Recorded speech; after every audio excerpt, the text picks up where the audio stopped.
Hello friends, welcome back to Anveshan Raj channel. आज हम लोग पढ़ेंगे चंद्रगुप्त नाटक। ठीक है, जो जयशंकर प्रसाद द्वारा रचित है। ठीक है, ये जो टॉपिक है, ठीक है, नाटक विधा चंद्रगुप्त नाटक, ये हमारे सिलेबस में है, तो हम लोग इसको पूरे डिटेल से पढ़ेंगे। ठीक है, चलिए आइए पढ़ना स्टार्ट करते। देखिए, सबसे पहले चंद्रगुप्त नाटक के नाटककार जयशंकर प्रसाद हैं।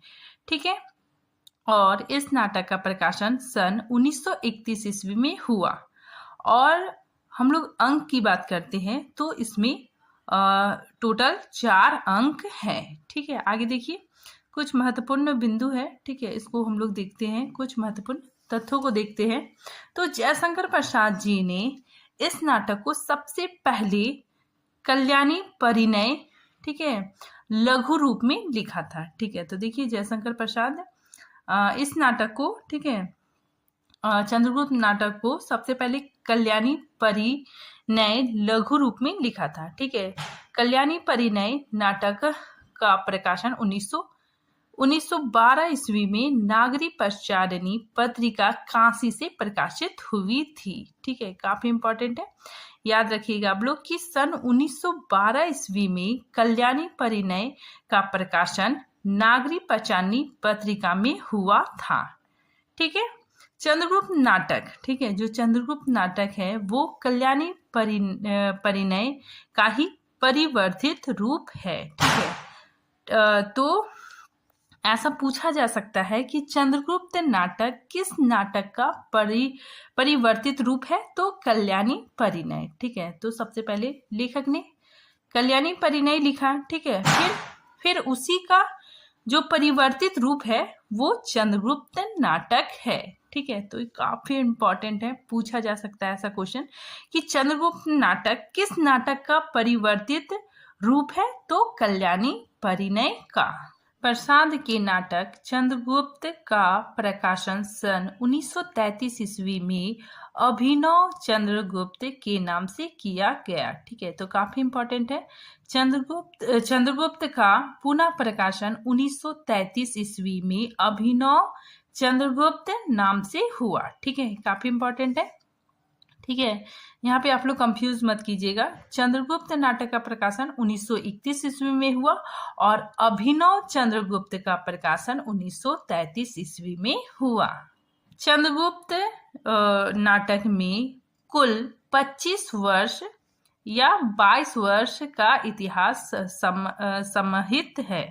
ठीक है, तो कहीं कहीं 25 वर्ष मिलता है, तो कहीं कहीं 22 वर्ष मिलता है। ठीक है, तो चंद्रगुप्त नाटक में कुल 25 वर्ष का इतिहास सम्मिलित है। ठीक है, आगे देखिए, सिकंदर के आक्रमण से शुरू करके सेल्यूकस की पराजय या संधि तक का विस्तार देखने को इस नाटक में मिलता है। ठीक है, आगे देखिए, इस नाटक में मुख्य 3 घटनाएं हैं। ठीक है, तो इस नाटक में 3 घटनाएं। पहला, अलछेंद्र का आक्रमण, अलछेंद्र मतलब सिकंदर का आक्रमण। ठीक है, जो संधि के बाद लौट जाता है। तो 3 घटनाओं में पहला घटना अलछेंद्र का आक्रमण, दूसरा नंद कुल की पराजय। ठीक है, तो दूसरा घटना जो नंद है, ठीक है, वो उसकी मृत्यु हो जाती है। ठीक है, और राजगद्दी में चंद्रगुप्त बैठता है। ठीक है, तो नंद कुल का पराजय। नंबर 3, सेल्यूकस का पराजय। ठीक है, तो ये 3 घटनाओं पे आधारित यह नाटक है। ठीक है, आगे देखिए, ये काफी इंपॉर्टेंट है, पूछा जाता है एग्जाम में, तो इसको ध्यान रखिएगा कि ये 4 अंक दृश्यों में विभाजित है। ठीक है, तो ये जो 4 अंक है ये दृश्यों में विभाजित है। ठीक है, पहला, प्रथम अंक में 11 दृश्य है, द्वितीय अंक में 10 दृश्य है, तृतीय अंक में 9 दृश्य है और चतुर्थ अंक में 14 दृश्य है। अब देखिए नाटक का विषय। ठीक है, तो नाटक का विषय में चंद्रगुप्त मौर्य के समय भारत परिस्थितियों का चित्रण है। ठीक है, तो चंद्रगुप्त मौर्य के समय भारत की जो परिस्थितियां हैं, ठीक है, उसका चित्रण है। ठीक है, नंबर 2, विदेशी आक्रमण का चित्रण, ठीक है, सिकंदर और सेल्यूकस का आक्रमण यहाँ पे देखने को मिलता है, ठीक है।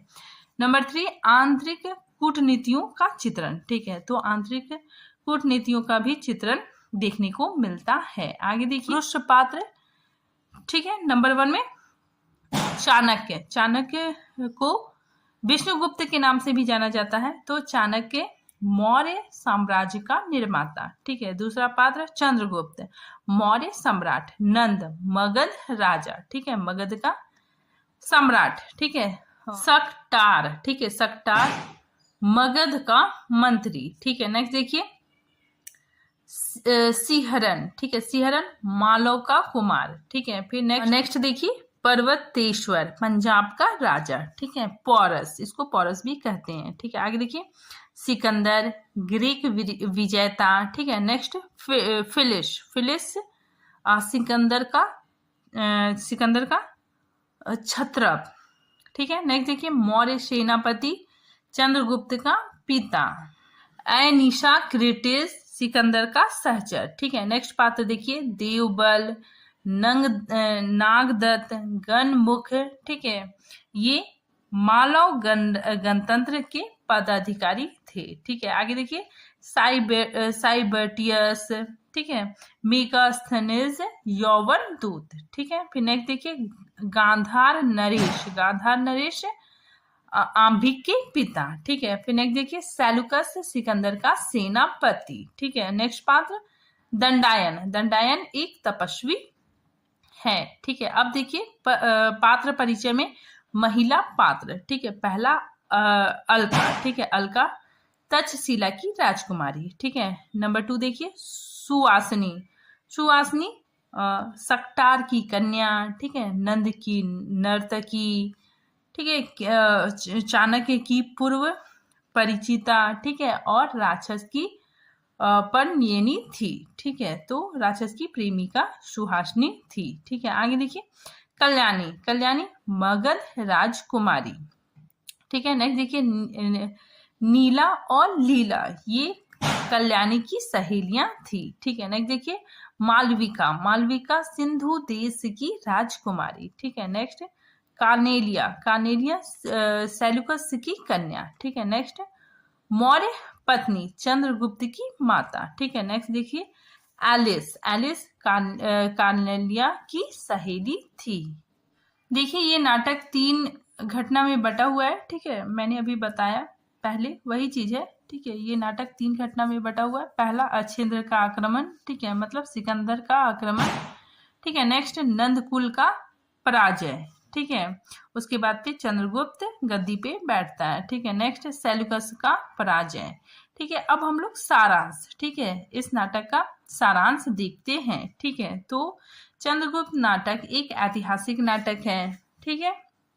देखिए चंद्रगुप्त का कथानक प्रसिद्ध ऐतिहासिक घटनाओं अलछेंद्र का आक्रमण, नंद वंश का नाश, सेल्यूकस का पराजय चंद्रगुप्त की प्रतिष्ठा के आधार पर निर्मित है, ठीक है।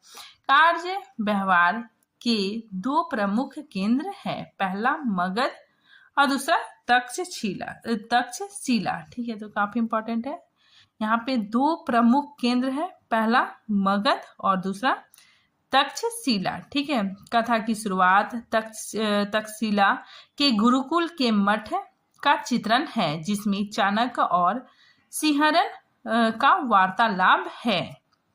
मगध का राजा नंद, ठीक है, मगध का राजा कौन था? नंद था, ठीक है, जो अत्यंत विलासी और अत्याचार था, ठीक है। सकटार, चाणक्य और चंद्रगुप्त नंद के विरोधी थे, ठीक है। आगे देखिए सीखा खींचे जाने पर चाणक्य नंद वंश के नाश की प्रतिज्ञा करता है, ठीक है। तो जो चाणक्य है, ठीक है, उसका सीखा खींचे जाने के कारण, उसे चाणक्य को अपमानित करने के कारण चाणक्य ने यह प्रतिज्ञा किया था कि नंद वंश का नाश करूंगा, ठीक है। तो वही चीज को यहाँ पे लिखा गया है कि सीखा खींचे जाने पर चाणक्य नंद वंश के नाश की प्रतिज्ञा करता है। उधर पश्चिम में सिकंदर का आक्रमण होता है। पर्वतेश्वर सिकंदर का सम्मान करता है। ठीक है, आम्भिक सिकंदर से मिल जाता है। ठीक है, तो आम्भिक सिकंदर से मिल जाता है। ठीक है, आम्भिक देश के साथ गद्दारी करता है। ठीक है, आगे देखिए, पर्वतेश्वर और सिकंदर में युद्ध होता है। ठीक है, फिर उसके बाद में संधि हो जाता है। तक्षशिला के मठ से ही नाटक का प्रारंभ होता है। तक्षशिला के गुरुकुल में चंद्रगुप्त, मालव राजकुमार सिंहरन, गांधार का राजकुमार आम्भिक तथा राजकुमारी अलका तथा चाणक्य सभी एक दूसरे से परिचित होते हैं। ठीक है, तो देखिए यहाँ पे तक्षशिला का जो गुरुकुल है वहां पे चंद्रगुप्त, ठीक है, सिंहरन, आम्बिक, अलका और चाणक्य एक दूसरे से परिचित होते हैं। ठीक है, की नीति के परिणाम स्वरूप मालव राजकुमार सिंहरन तथा चंद्रगुप्त के नेतृत्व में अलछेंद्र का भीषण प्रतिरोध करते हैं। वह घायल होता है और लौट जाता है। गांधार राजकुमारी अलका भाई का विरोध करती है। ठीक है, तो ये जो अलका है वो अपने भाई आम्भिक का विरोध करती है। ठीक है, क्योंकि वो हमेशा मतलब जो विदेशी आक्रामक थे, ठीक है, उनका साथ देता था। ठीक है, साथ ही देश के साथ गद्दारी करता था। इसी वजह से अलका अपने भाई का विरोध करती है। साथ ही महल को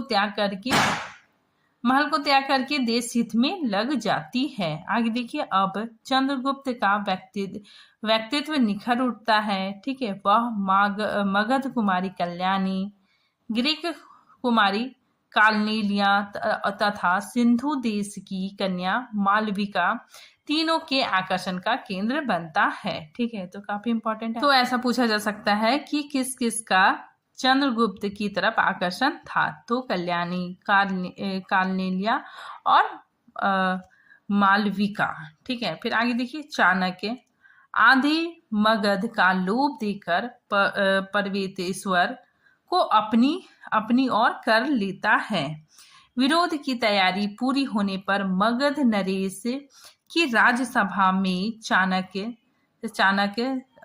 सकटार, चंद्रगुप्त पहुंचते हैं। ठीक है, तो विद्रोह की पूरी तैयारी हो जाने के बाद सभी लोग मगध नरेश नंद के दरबार में पहुंचते हैं। ठीक है, नंद का एकमात्र सहायक मंत्री राक्षस था। ठीक है, चाणक्य की कूटनीति तथा नंद की मूर्खता के कारण नंद द्वारा पहले ही राक्षस को बंदी बना लिया जाता है। ठीक है, तो यहाँ पे देखिए, नंद का एकमात्र सहायक मंत्री राक्षस था।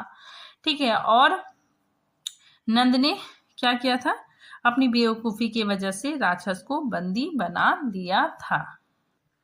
इसके वजह से प्रजा में असंतोष बढ़ जाता है। ठीक है, और राज्यसभा में ही, ठीक है, नंद का राज्यसभा में ही सकटार नंद का हत्या कर देता है। ठीक है, तो काफी इंपॉर्टेंट है, पूछा जा सकता है कि नंद की हत्या किसने की थी।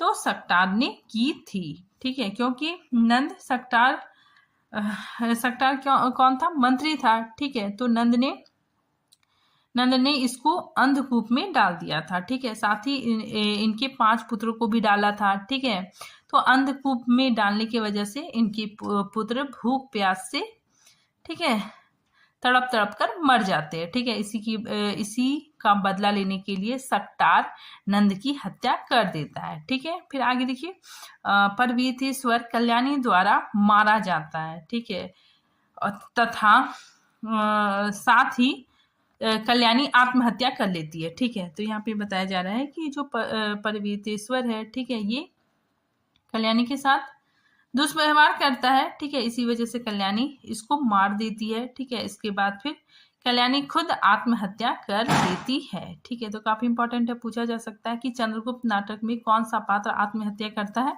तो कल्याणी करती है। ठीक है, फिर देखिए, इसमें एक चीज और जानने की बात है कि कल्याणी का विवाह, ठीक है, शुरुआत में पर्वतेश्वर के साथ तय होता है, लेकिन पर्वतेश्वर, ठीक है, यह कहकर शादी से मतलब विवाह से मना कर देता है कि हम शूद्र की कन्या से विवाह नहीं कर सकते, ठीक है, क्योंकि हम क्षत्रिय हैं, ठीक है, और इसी वजह से वह विवाह अस्वीकार कर देता है, ठीक है। इससे राजकुमारी कल्याणी को बहुत बुरा लगता है, ठीक है। आगे देखिए, राक्षस दक्षिणा पथ से लौटते हुए चंद्रगुप्त को मारने का कुचक्र रचता है, ठीक है। तो क्या करता है ये राक्षस चंद्रगुप्त को मारने के लिए कुचक्र रचता है, ठीक है, और बेचारी मालविका, ठीक है, मालविका चंद्रगुप्त की प्रेमिका, ठीक है, इस कुचक्र में चंद्रगुप्त की प्राण की रक्षा करती है, ठीक है, और साथ ही स्वयं आत्माहुति दे देती है, ठीक है। तो यहाँ पे मालविका है, ठीक है, ये क्या करती है, चंद्रगुप्त की प्राण की रक्षा करती है और अपनी जान की बाजी लगाती है, ठीक है। मालविका की मृत्यु हो जाती है, ठीक है। फिर आगे देखिए, सेल्यूकस भारत पर आक्रमण करता है। आम्भिक, ठीक है, आम्भिक जो शुरू में, ठीक है, शुरुआत में देश के साथ गद्दारी करता है, ठीक है, दुश्मनों का साथ देता है, लेकिन बाद में उसे अपनी गलती का एहसास होता है और वह अपनी बहन अलका से भी प्रेरित होता है और वो सुधर जाता है, ठीक है, और आम्भिक चंद्रगुप्त का साथ देने लगता है, ठीक है, चंद्रगुप्त का साथ आम्भिक देता है, ठीक है। साथ ही सिंहरण भी युद्ध में चंद्रगुप्त का साथ देता है। चाणक्य की कूटनीति, ठीक है, इन सभी का सपोर्ट होने की वजह से, ठीक है, सेल्यूकस हार जाता है और चंद्रगुप्त की विजय होती है, ठीक है। तो जब युद्ध होता है सेल्यूकस और चंद्रगुप्त का, ठीक है, तो उसी वक्त आम्भिक चंद्रगुप्त का साथ देता है, ठीक है। सिहरन भी युद्ध में चंद्रगुप्त का साथ देता है, ठीक है। साथ ही चाणक्य की कूटनीति भी इसमें अहम भूमिका निभाती है, ठीक है, और इसी वजह से सेल्यूकस हार जाता है, पराजित हो जाता है और चंद्रगुप्त जीत जाता है। आगे देखिए, चाणक्य चंद्रगुप्त और उसकी पुत्री कार्नेलिया के विवाह का प्रस्ताव रखता है, ठीक है। तो चाणक्य चंद्रगुप्त और सेल्यूकस की पुत्री कार्नेलिया के विवाह का प्रस्ताव रखता है, ठीक है। सेल्यूकस विवाह के प्रस्ताव को स्वीकार कर लेता है और इस तरह कार्नेलिया और चंद्रगुप्त का विवाह हो जाता है, ठीक है। और सिहरन और अलका का भी विवाह होता है, ठीक है। आगे देखिए, राक्षस चाणक्य राक्षस को प्रधान मंत्रित्व का पद देता है, ठीक है, और राक्षस प्रधान मंत्रित्व का पद ग्रहण करता है, ठीक है। उसके बाद फिर चाणक्य वन को चला जाता है। अब हम लोग देखेंगे कि जो प्रथम अंक है, ठीक है, उसमें कौन कौन सी घटनाएं घटी, ठीक है। तो देखिए, चंद्रगुप्त नाटक के प्रथम अंक में तक्षशिला के गुरुकुल के मठ का चित्रण है, ठीक है, जिसमें चाणक्य और सिंहरन का वार्तालाप है, ठीक है।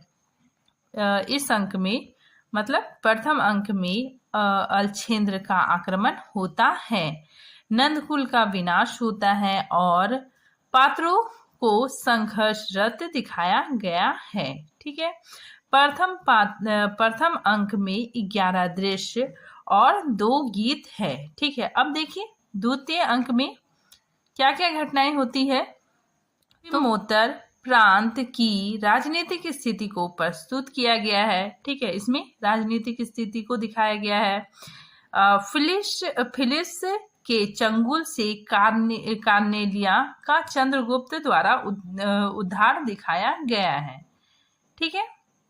फिर आगे देखिए, इन सब के बाद कार्नेलिया चंद्रगुप्त से प्रेम करने लगती है, ठीक है। तो ये जो कार्नेलिया है, ठीक है, फिलिप्स इसके साथ दुर्व्यवहार करता है, ठीक है। तो उसी वक्त चंद्रगुप्त आकर कार्नेलिया को बचाता है, ठीक है। और इस घटना के बाद कार्नेलिया चंद्रगुप्त से प्रेम करने लगती है। आगे देखिए, विदेशी सेना की यथास्थिति चाणक्य को प्राप्त हो जाता है।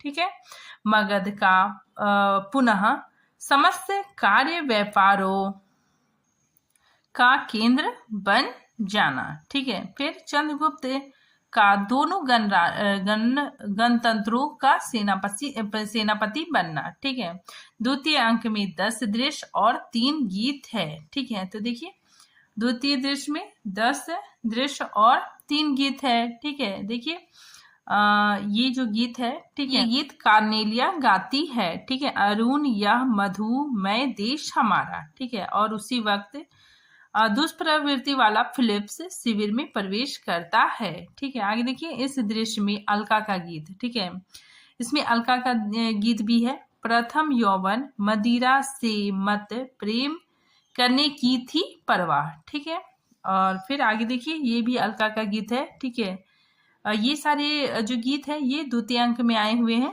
ठीक है, तो देखिए अलका ये गीत गाती है, बिखरी किरण अलक व्याकुल हो विरस वंदन पर चिंता लेख। ठीक है, तो हम लोग गीतों को भी बहुत अच्छे से पढ़ेंगे। ठीक है, क्योंकि गीत से भी प्रश्न बनते हैं। ठीक है, अब देखिए तृतीय अंक में कौन कौन सी घटनाएं घटती है। देखिए, चाणक्य के ज्ञान और बुद्धि से चंद्रगुप्त को शक्तिशाली बनाना और नंद का विनाश करना। ठीक है, चंद्रगुप्त को समस्त प्रजा के द्वारा राजा के रूप में स्वीकार करना। ठीक है, तो ये सारी घटनाएं तृतीय दृश्य में देखने को मिलती है। तृतीय अंक में 9 दृश्य और 1 गीत है। ठीक है, तो एक गीत कौन सा है, देखिए ये गीत है जो सुहासिनी गाती है, आज इस यौवन के माधवी कुंज में कोकिल बोल रहा।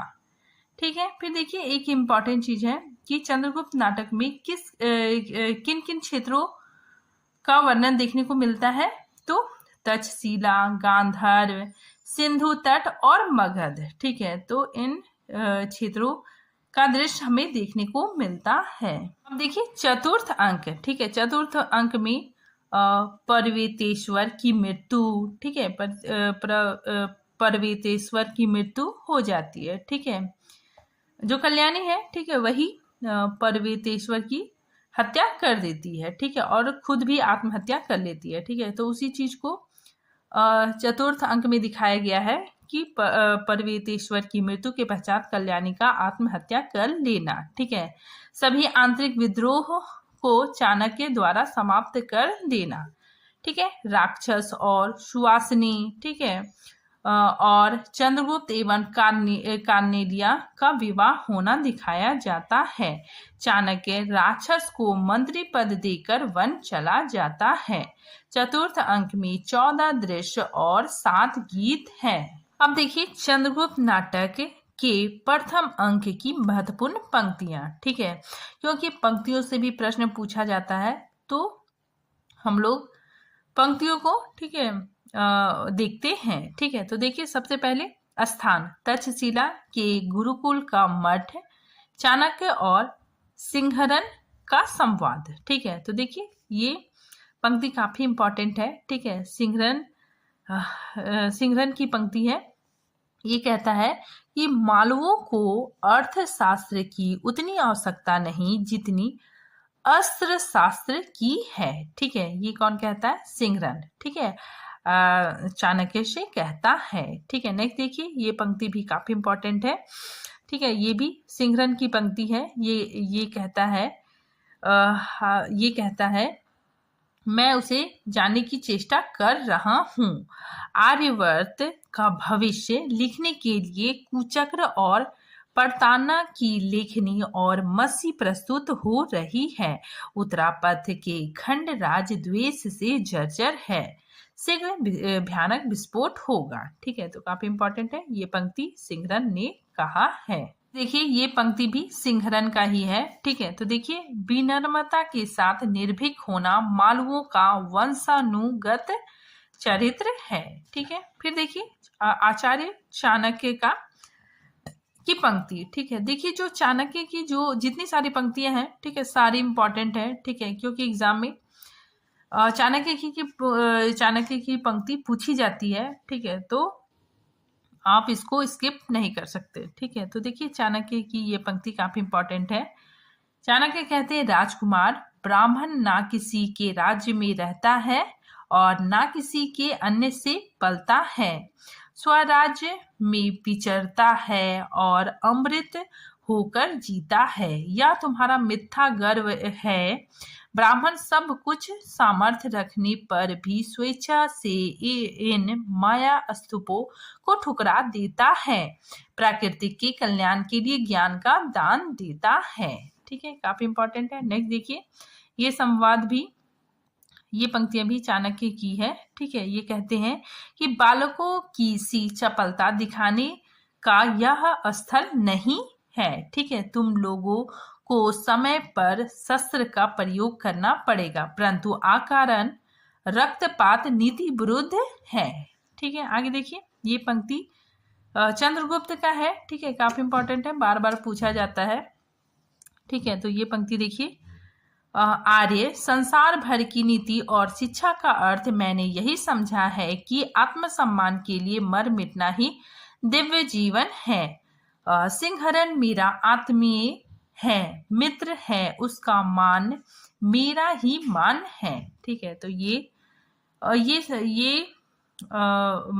कथन चंद्रगुप्त चाणक्य से कहता है, ठीक है। आगे देखिए, ये पंक्ति भी सिंहरन का ही है, ठीक है, काफी इंपॉर्टेंट है ये पंक्ति। देखिए, ये कहता है कि मानो कब दानों से भी दुर्दत्त, पशु से भी बर्बरत और पत्थर से भी कठोर, करुणा के लिए निरअवकाश हृदयवान हो जाएगा नहीं कहा जा सकता, ठीक है। आगे देखिए, ये पंक्ति भी सिंहरन की है, ठीक है। ये कहता है कि अतीत सुखों के लिए क्यों, अनागत भविष्य के लिए भय क्यों, और वर्तमान को मैं अपने अनुकूल बना ही लूंगा, ठीक है, फिर चिंता किस बात की, ठीक है। तो ये बोलता है कि वर्तमान को मैं अपने अनुकूल बना ही लूंगा, ठीक है, तो फिर चिंता की क्या बात है, ठीक है। अब देखिए, ये पंक्ति अलका की है, ठीक है, काफी इंपॉर्टेंट है, ठीक है। तो देखिए, अलका कहती है कि मालो वीर, तुम्हारे मनोबल में स्वतंत्रता है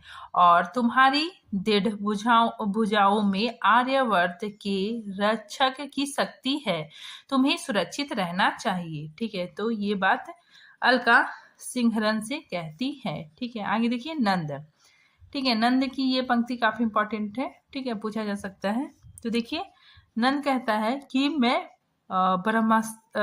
ब्रह्मास्त्र से अधिक इन सुंदरियों के कुटिल कटाक्षों से डरता हूँ, ठीक है। तो काफी इंपॉर्टेंट है, ये कहता है कि मैं जितना ब्रह्मास्त्र से नहीं डरता, ठीक है, उतना इन सुंदरियों के कुटिल कटाक्षों से डरता हूँ, ठीक है। नेक्स्ट पंक्ति देखिए, चाणक्य, चाणक्य की ये पंक्ति है, ठीक है। चाणक्य कहते हैं कि परंतु मेरी भूमि, मेरी वृत्ति वही मिल जाए, मैं शस्त्र व्यवसायी ना रहूंगा, मैं कृषक बनूंगा, मुझे राष्ट्र की भलाई बुराई से क्या क्या, ठीक है। तो मुझे राष्ट्र की भलाई बुराई से क्या, ठीक है। तो ये बात चाणक्य कहता है, ठीक है, जब वो अपने बचपन के घर, ठीक है, जहाँ उनका बचपन बीतता है, ठीक है, वहां पे चाणक्य जाते हैं, ठीक है। तो उसी वक्त ये संवाद कहते हैं। आगे देखिए, सुवासिनी, ठीक है, सुवासिनी का कथन है, काफी इंपॉर्टेंट है, ठीक है।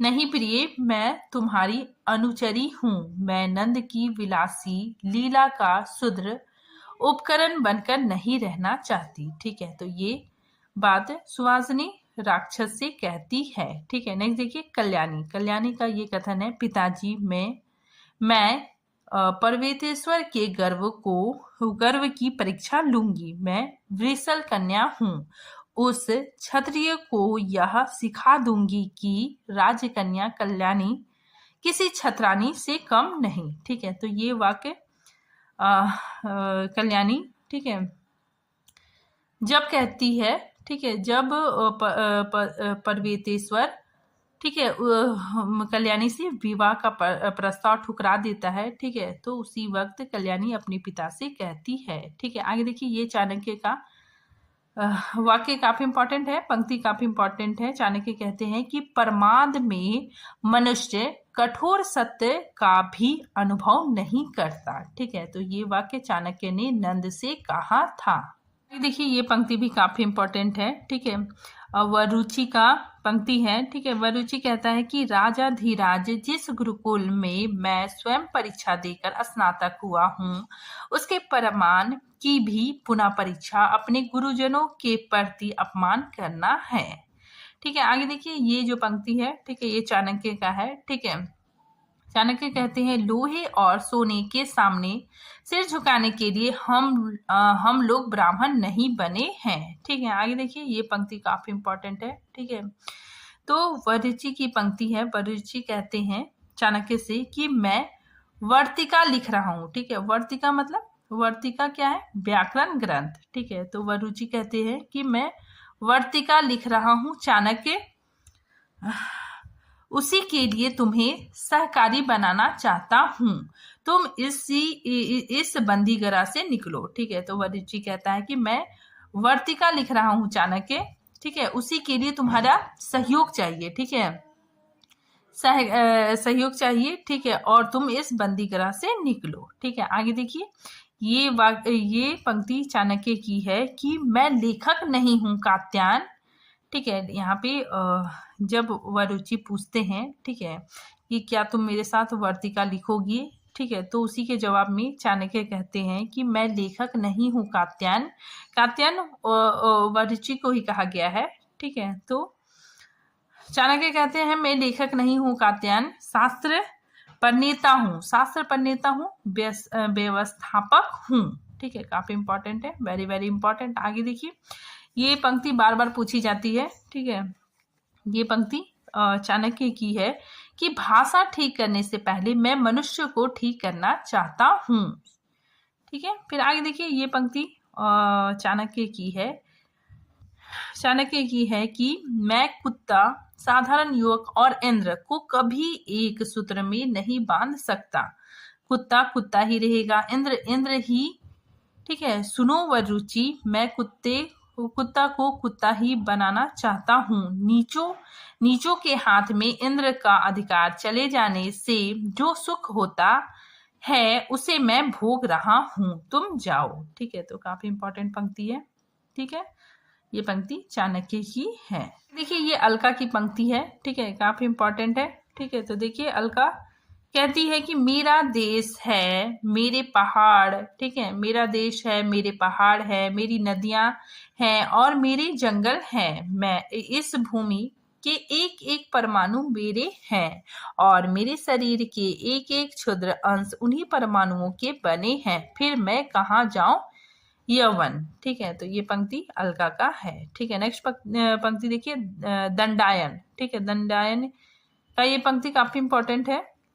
दंडायन कहते हैं कि तुम यदि हठात मुझे ले जाना चाहो तो केवल मेरे शरीर को ले जा सकते हो, मेरे स्वतंत्र आत्मा पर तुम्हारे देवपुत्र का भी अधिकार नहीं हो सकता। ठीक है, नेक्स्ट देखिए, ये भी दंडायन की पंक्ति है, काफी इंपॉर्टेंट है। दंडायन कहते हैं कि विजय तृष्णा का अंत पराभव में होता है।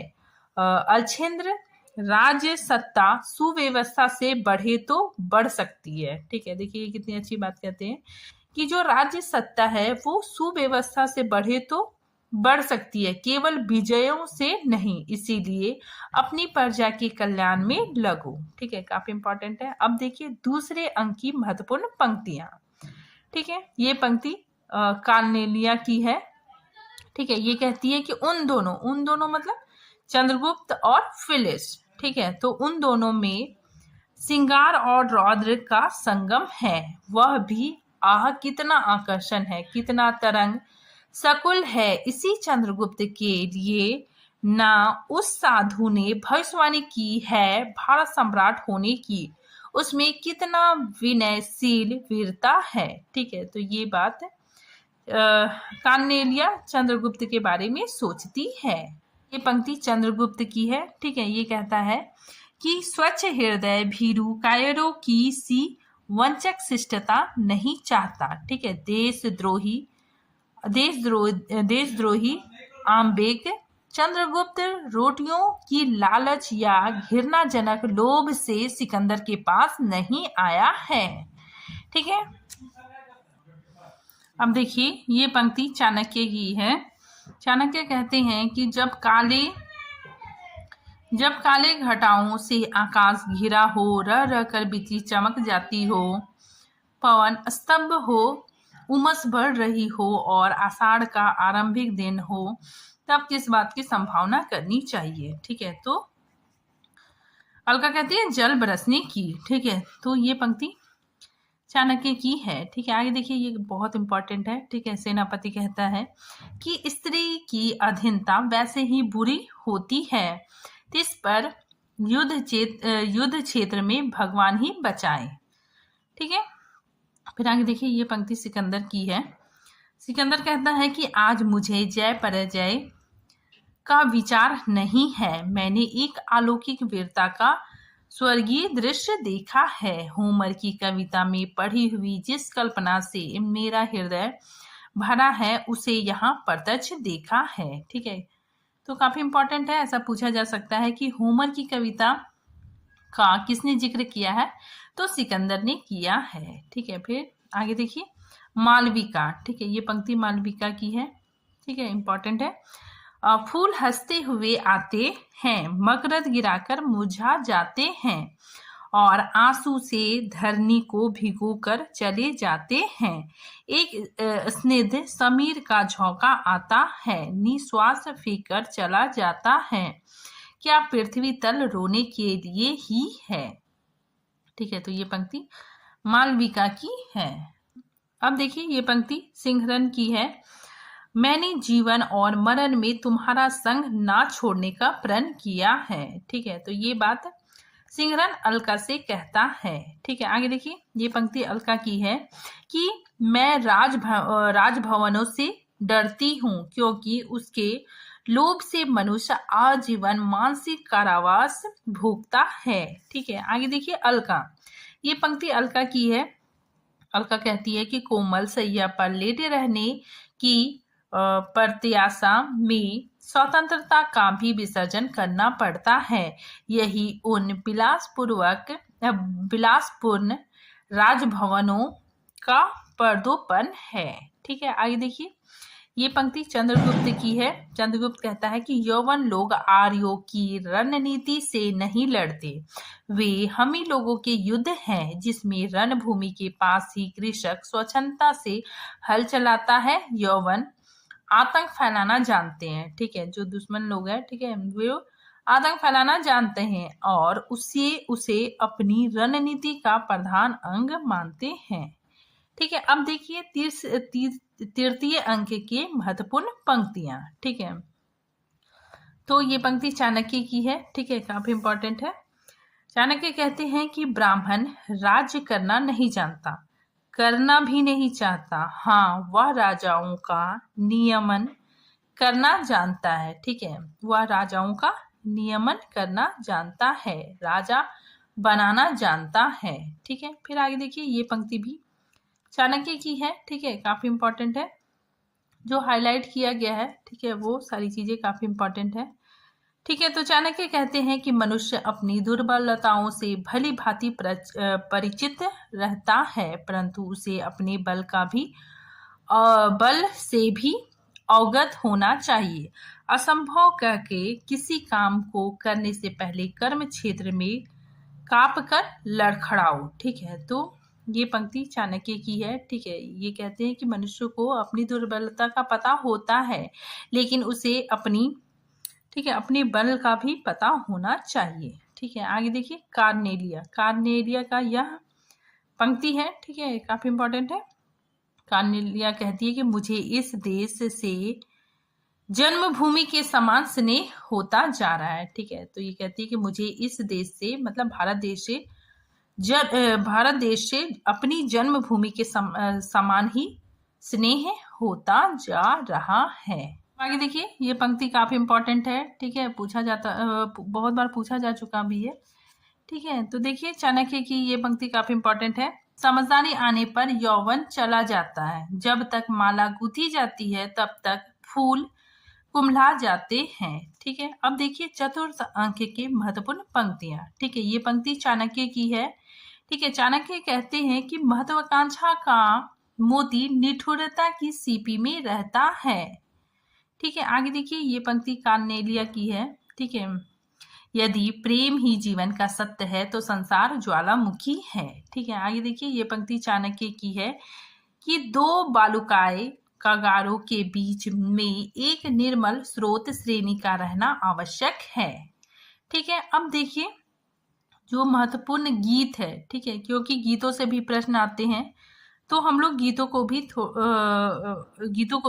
देखते हैं, ठीक है। तो देखिए प्रथम अंक के महत्वपूर्ण गीत, ठीक है। तो ये गीत सुहासिनी गाती है कि तुम कनक किरण के अंतराल में लुक छिप कर चलते हो क्यों, है लाज भरे सौंदर्य बता दो मौन बने रहते हो क्यों, मधु सरिता सो यह हंसी तरल अपनी पीते रहते हो क्यों, अब सांध मलय अकुलित अकुलित धुकुल कलित हो यूं छिपते हो क्यों, ठीक है। तो ये गीत सुहासिनी का है, ठीक है। नेक्स्ट देखिए ये गीत राक्षस ने, ठीक है, राक्षस ने गाया था, ठीक है। तो देखिए निकल मत बाहर दुर्बल, आह लगेगा तुझे हंसी का शीत, ठीक है। शरद नीरद माला के बीच तड़प ले चपला सी भयभीत, ठीक है। तो ये गीत राक्षस का है।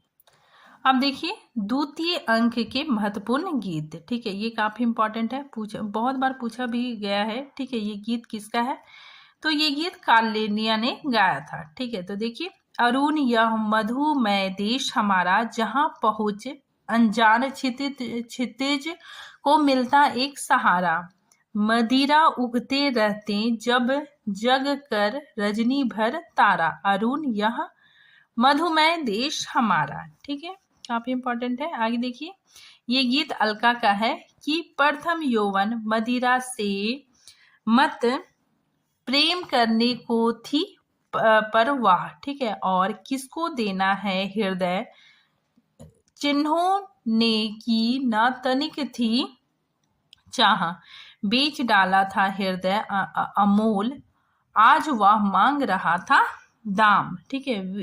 वेदना मिली तुला पर तौल, उसी लोभी ने ली बेकाम, ठीक है। तो ये गीत अलका का है, ठीक है। नेक्स्ट देखिए ये गीत भी अलका का है, ठीक है, काफी इंपॉर्टेंट है। बिखरी किरण अलक व्याकुल हो, वीरस वदन पर चिंता लेख, छाया पथ में रह देखती गिनती प्रणय अवधि की रेख, ठीक है। अब देखिए तृतीय अंक के महत्वपूर्ण गीत, तो ये तृतीय अंक के महत्वपूर्ण गीत है, ठीक है। तो देखिए आज इस यौवन के माधवी कुंज में कोकिल बोल रहा, मधु पीकर पागल हुआ करता प्रेम पलाप, शिथिल हुआ जाता हृदय जैसे अपने आप, लाज के बंधन खोल रहा, बिछल रही है चांदनी छवि मतवाली रात, कहती कंपित अधर से बहकाने की बात, ठीक है, कौन मदिरा घोल रहा है, ठीक है। तो ये गीत सुहासिनी का गीत है, ठीक है। आगे देखिए ये चतुर्थ अंक के महत्वपूर्ण गीत है, ठीक है। तो चतुर्थ अंक के महत्वपूर्ण गीत देखिए सुधा सीकर से नहला दो, लहरों डूब रही हो बस में, ना जाए वे अपने बस में, रूप राशि इस व्यवस्थित हृदय सागर को बहा दो, ठीक है। तो ये गीत कल्याणी गाती है। अब देखिए ये नेपथ्य से गान है, ठीक है, मतलब पर्दे के पीछे ये गान है, ठीक है, मतलब ये गीत है, ठीक है, कोई गाया नहीं है, ठीक है, बल्कि पर्दे के पीछे गाया गया है, ठीक है। तो वही है नेपथ्य से गान, ठीक है। तो देखिए कैसी कड़ी रूप की ज्वाला, पड़ता है पतंग सा इसमें मन होकर मतवाला। सांध गगन सी रागमयी, यह बड़ी तीव्र है हाला। लोहे श्रृंखला से ना कड़ी क्या, यह फूलों की माला। ठीक है, इंपॉर्टेंट है। फिर आगे देखिए, यह गीत मालविका ने गाया है कि मधुप कब एक कदी का है, पाया जिसमें प्रेम रस सौरभ और सुहाग, वे शुद्ध हो उस कली से मिलता भर अनुराग, बिहारी कुंज गली का है। ठीक है, तो ये गीत मालविका का है। ठीक है, फिर आगे देखिए, ये गीत भी मालविका का है, काफी इंपॉर्टेंट है। बज रही बंसी आठों याम की, अब तक गूंज रही है बोलो प्यारे मुख अभिराम की। हुए चपल मृग नैन मोह वंश, बजी विपची काम की। रूप सुधा के दो दीर्घ, व्यापालों ने ही मति बेकाम की। बज रही बंसी आठों याम की। ठीक है, आगे देखिए, ये पंक्ति भी मालविका की है कि ओ मेरे जीवन की स्मृति, ओ अंतर के आतुर अनुराग, बैठ गुलाबी विजन उषा में गाते कौन मनोहार राग। ठीक है, आगे देखिए, ये पंक्ति काफी इंपॉर्टेंट है। ठीक है, ये पंक्ति अलका ने गाया है। ठीक है, और ये सामवेद गीत है। ठीक है, तो ये गीत अलका ने गाया है कि हिमाद्री तुंग श्रृंग से प्रबुद्ध शुद्ध भारती, स्वयं प्रभा समुज्ज्वला स्वतंत्रता पुकारती। अमात्य वीर पुत्र हो दृढ़ प्रतिज्ञा, सोच लो प्रास्त पुण्य पथ है, बढ़े चलो बढ़े चलो। तो ये गीत अलका ने गाया है और ये सामवेद गीत है। आगे देखिए, ये जो गीत है, ठीक है, ये सुहासिनी ने गाया है। ठीक है, तो देखिए, सखे वह प्रेममयी रजनी, आंखों में स्वप्न बनी। सखे वह प्रेममयी रजनी, कोमल द्रुम दल निष्कम रहे। ठिठका सा चांद खड़ा, माधव समानों में गूंज रहा। तारों की किरण अनी, सखे वह प्रेममयी रजनी। ठीक है, तो ये जो गीत है ये चतुर्थ अंक में है और ये गीत सुहासिनी ने गाया है। ठीक है, तो गीत आप लोग अच्छे से देख लीजिएगा। ठीक है, क्योंकि प्रश्न बनते हैं। ठीक है, तो यहाँ पे देखिए, ये कथन काफी इंपॉर्टेंट है। ठीक है, ये कथन बचन सिंह का है। ठीक है, तो इन्होंने कहा है कि चंद्रगुप्त मौर्य एक महाकाव्यात्मक नाटक है। ठीक है, तो काफी इंपॉर्टेंट है, पूछा जा सकता है कि महाकाव्यात्मक नाटक किसने कहा है, तो बचन सिंह ने कहा है। आगे देखिए, यहाँ महाकाव्यात्मक का अर्थ बेसट का एपिक नाटक नहीं। ठीक है, महाकाव्यात्मक का तात्पर्य है देश भक्ति और सांस्कृतिक राग के बहुयामी चित्रों का उरेह जाना, लंबी कलावधि और चरित्रों का जमाघट होना। ठीक है, तो ये कथन बचन सिंह का है। ठीक है, काफी इंपॉर्टेंट है। तो आज ये टॉपिक यहीं पे खत्म होता है, मिलते हैं नेक्स्ट टॉपिक के साथ, तब तक के लिए थैंक यू।